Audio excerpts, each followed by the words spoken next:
Hello, everyone. I'm Aydoğan Vatandaş, the editor-in-chief of Politico.com. Today, I have a remarkable guest, Dr. Ömer Atilla Ergi. Welcome to my show, sir. Hello, Aydoğan. Thank you for inviting me.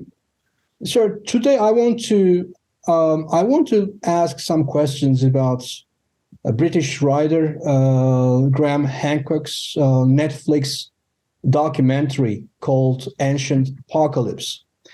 So, and I know that you are making some connections between this documentary, between the message of this documentary, which suggests that some 12,000 years ago, there was an advanced civilization in Earth, which actually collapsed or was lost after the great catastrophe in the world. So we also have some information, some knowledge about the Great Flood from Qur'an, which we also know that story from biblical account. So I want to first ask, what do you think about Graham Hancock's documentary? And can you please tell us about yourself first, about your career, about your background, before explaining those issues to us? As you mentioned already, my name is Ömer Atilla Ergi. I have physics background, but my really area of focus is Islamic theology.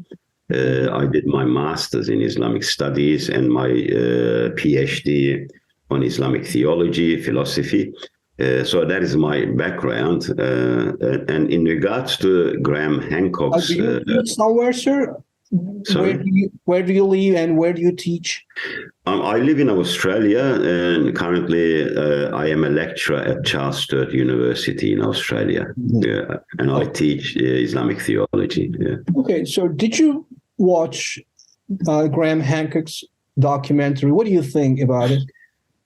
I watched the whole documentary, and it was quite interesting to me because, like you said, I can build some bridges with textual evidence, with scriptures, and there is relevance there, direct relevance, and I know that some people are, attacking Graham Hancock lately. I've seen it in some of the social media and some of the news.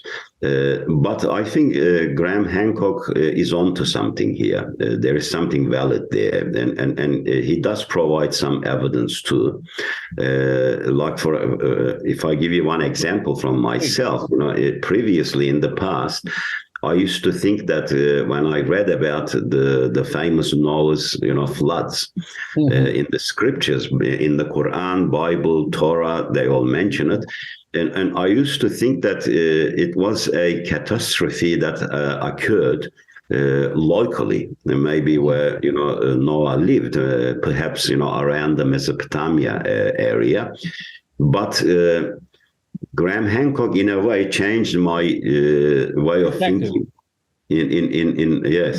My perspective have changed, and I believe this was a global incident because there is valid evidence there. As you know, in the documentary, he visits many different places, all the way from Indonesia to Mexico to Malta, various places, and we see.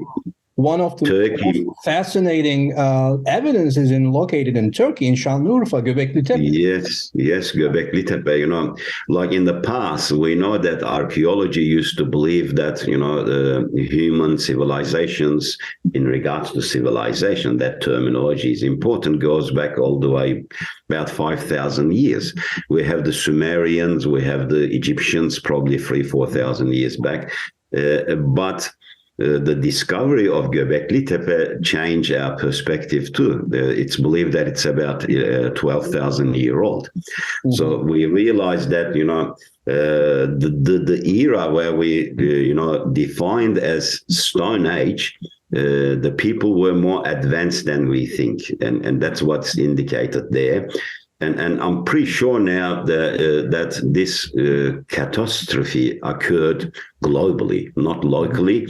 And when we look at the history of the Earth, from a geological perspective as well, with the Ice Age, we can see that, they say that the Ice Age started about 100,000 years ago, and most probably it concluded between 15,000 to 13,000 years ago. And when you think about the level of catastrophe that could occur by the melting of all that ice, it sort of gives me an indication that Hancock is quite right on his theory. He's on the money, I think. Yeah. But I mean, how can you connect the flood story told us in Qur'an? I mean, what is the evidence you found in Qur'an that backs Graham Hancock's perspective? Well, the Quran very clearly says that, as you know, the story, it's quite famous story. Noah was commanded to build a ship, and floods would come. He was warned, cautioned about this. And he invited people who believed to join him on the ship. Well, in English, they call it the ark. And according to the Quranic scriptures, the verses of the Quran, it indicates perhaps there were about 160 people minimum to 200 people in on board his ark or his ship.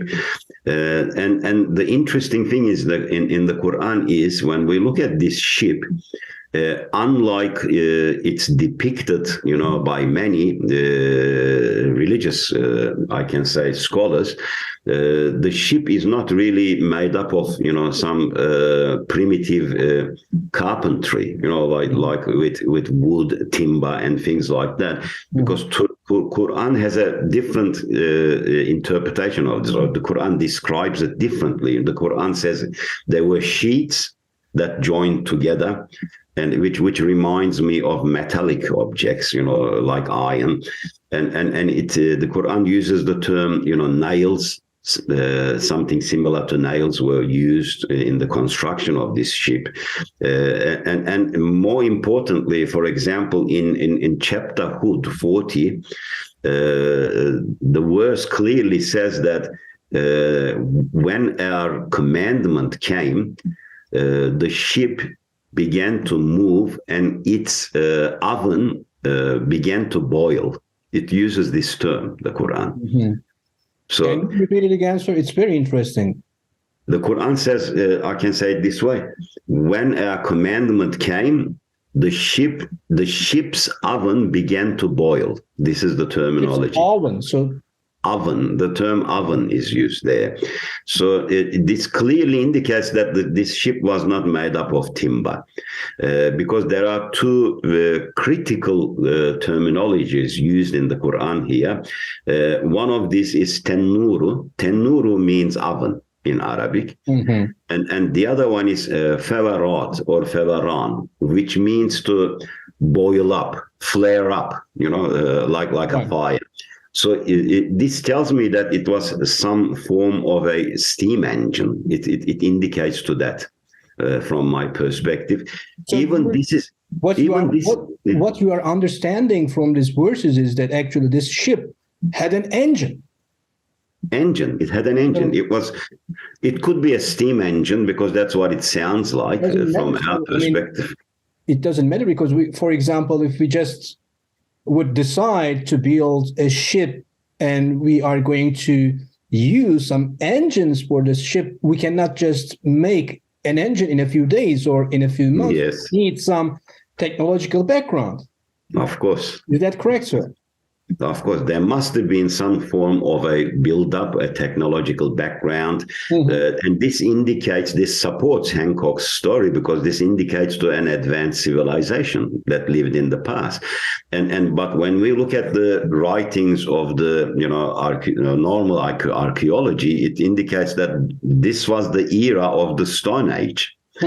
So that's the problem. How can there be, such technology at the time of a Stone Age? So this is very interesting. Perhaps there was an advanced civilization at that time. and Noah could be the leader of this civilization. It's a possibility too. The possibility to, but even further, maybe one more point I should make, Aydan, and in the Quran, in another verse, this is even more interesting to me. In another verse, this is in Hud 40 again. It says the term used, in all verses relevant to Noah's floods, Noah's Ark, in the Quran uses the term fulk. And when you look at this term, usually in Arabic, ship is referred to as safina. But here the term fulk is used. And this is a very interesting terminology, because when you pronounce fulk softly in Arabic, it means it's singular.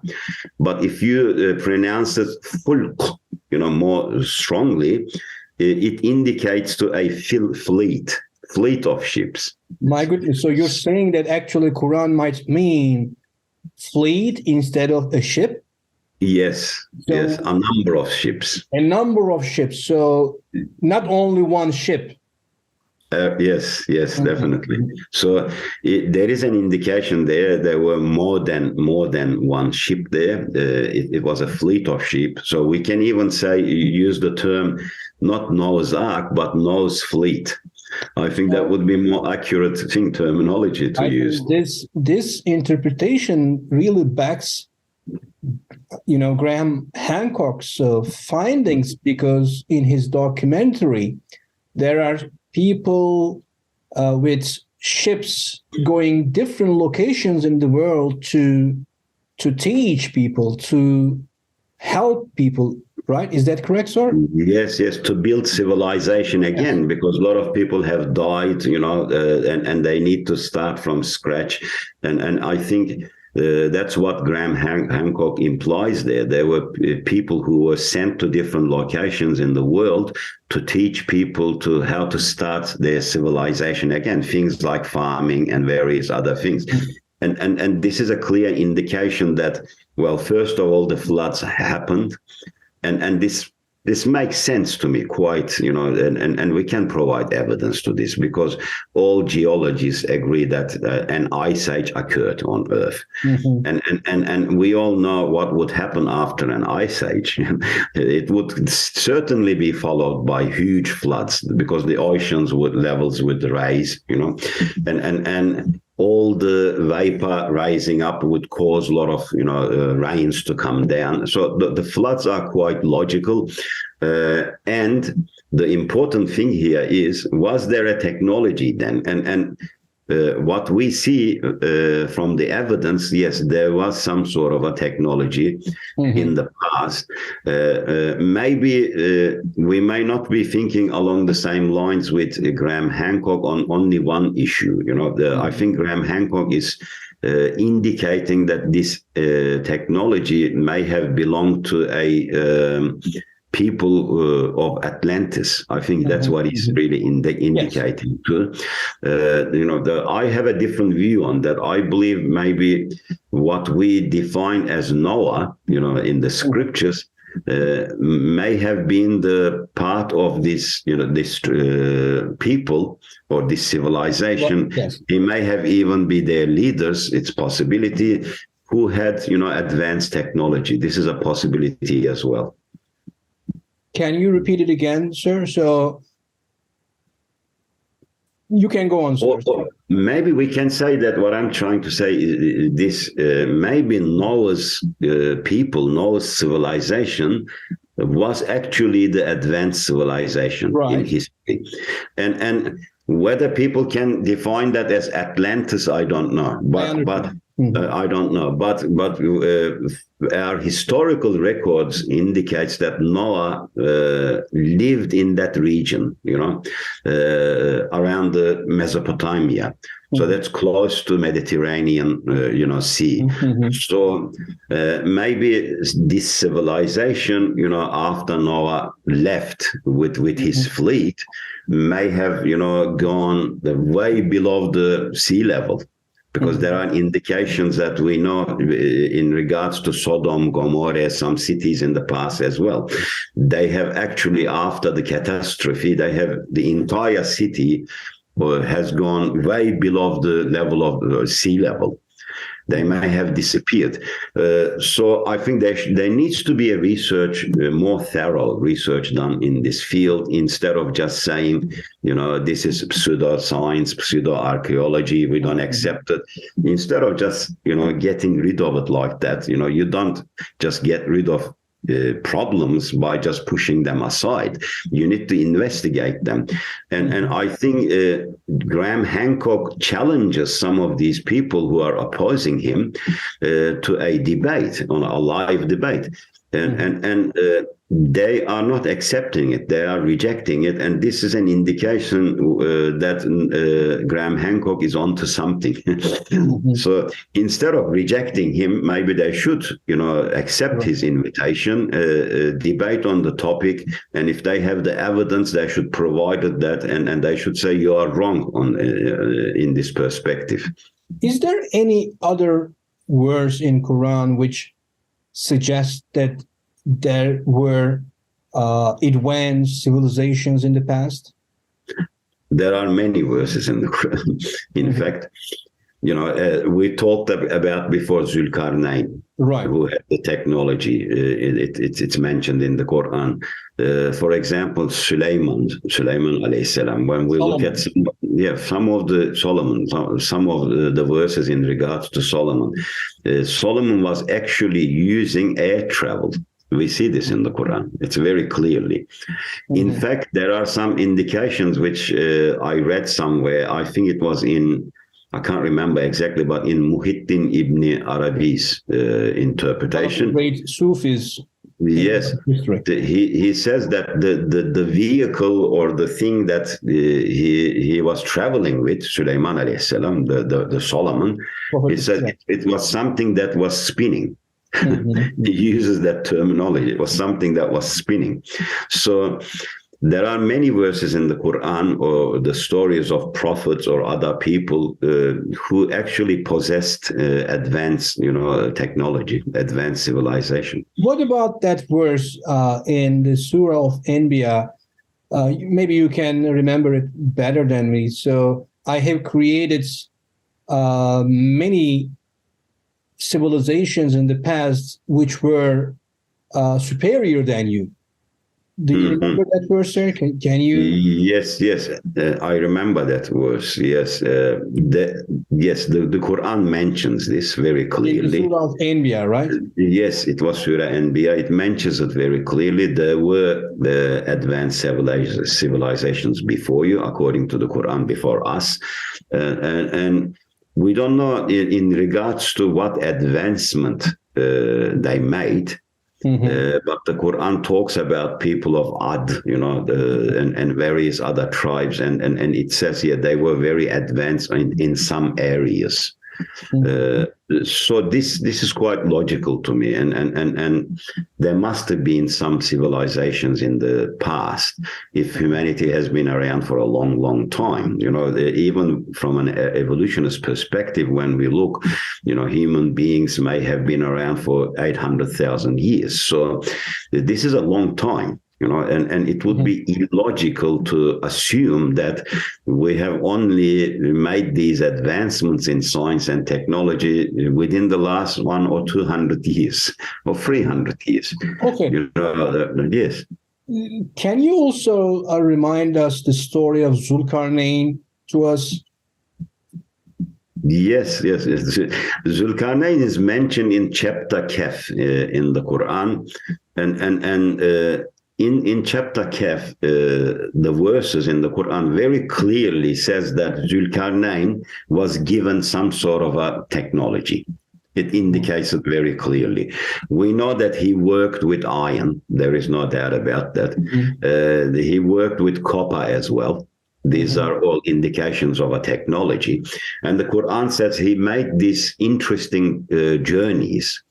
In one of the journeys, according to the Quran, he traveled to a point where the sun sets, And interesting, we mentioned this before, we talked about it, that there is no point on earth where the sun sets, because no matter which part of the earth you are, sun sets there. So what we derived from this is Zulkarnain traveled to solar apex, where the sun is actually heading to with the solar system altogether. And it's in the region of the star Vega, the constellation of Hercules. And it's quite possible that Zulkarnain, this person, traveled to this place, this region there. But and for when what we look reason? at What was the purpose of this journey? what was the purpose of this journey? Well, there were other species, according to the Qur'an, that lived around that region. And they needed Zulkarnain's assistance, help. And from what I gather, because the Quran says he came to a place where the sun was sinking into a dark, murky liquid. And this sort of, gives me the idea that it was some form of a black hole. You cannot think of an ocean or a sea that is dark, murky, and powerful, and it's swallowing the sun. So the region that he traveled to, most probably there was a planet there that life was, on this planet. There were people living there. We don't know what sort of species they were, but their sun, their star was being swallowed by a black hole. And interestingly, the verse continues, and it says, then he traveled to the location where the sun rises, to the point where sun rises. Again, we can use the same logic. There is no such a place on earth where the sun, specific place where the sun only rises there. It rises everywhere. So I thought this was a point we called in astronomy solar antipax, where the sun, the solar system is moving away from relative to other constellation stars. So he may have traveled to this location too. And the Quran says when he went there, he came to another species, another form of species, people there, whom they had no protection from the sun. There was nothing between the sun and them. And this is another indication that tells me their star, wherever they are, their star was closer to their sun. And it was a much hotter planet where they lived. And this is the reason that the Quran says they had no protection from their sun. And these people perhaps may have lived underground there at this on this planet. And as you know, they requested that Zulkarnain help them again, according to the Quran, because there were other species there, two species there, who seem to be colonizers, some form of colonizers. They invade places, and they asked his assistance. And the Quran says he built this huge gate, barrier, to protect these people from them. Usually in the Islamic tradition, classical tradition, these gates or this huge barrier is defined as a metallic barrier, like a wall. And these other colonizers are behind that wall, and they're trying to come over the wall. But what I understand from this, when the Quran says the way he built this barrier, he used iron and copper. These are the terminologies that the Quran uses, and this is thousands of years ago this occurred. And for me, when you use iron, the term iron, it indicates to technology. Maybe it indicates to some form of electromagnetism. It's possible, or like a force shield. And copper usually indicates to electricity again. So maybe the barrier he built, Zulkarnain, was some sort of a technological force shield, which was to protect those people from the invaders. That is a possibility too. So when we look at the Quran, as you can see, there are many indications that of an advanced civilization who lived in the past. There are other people that the Quran talks about. For example, Khidr. The Quran doesn't use his name, but it talks about him being present in many places. at the same time, and many different times as well. Mm-hmm. So we can see that Khidr may have been a time traveler according to the Quran. Mm-hmm. And very interestingly, we see this technology in the Quran, we see this physics in the Quran as well. We see this knowledge in the Quran. Like, I'll give you one example in one verse. I can't remember the verse number now, but it says the angels ascend to him within a day, which is, according to your days, is 50,000 years. Mm-hmm. This is very fascinating to me because, you know, Einstein relativity theory, right? Yes, and it reminds me of this because I have physics background, and it tells me that the Quran is saying with velocity, time slows down. So for the angels, it takes 1 day to travel to a certain point, but for us, 50,000 years passes. So it's fascinating, and we can find many similar verses in the Quran that indicate to both science and also technology as well.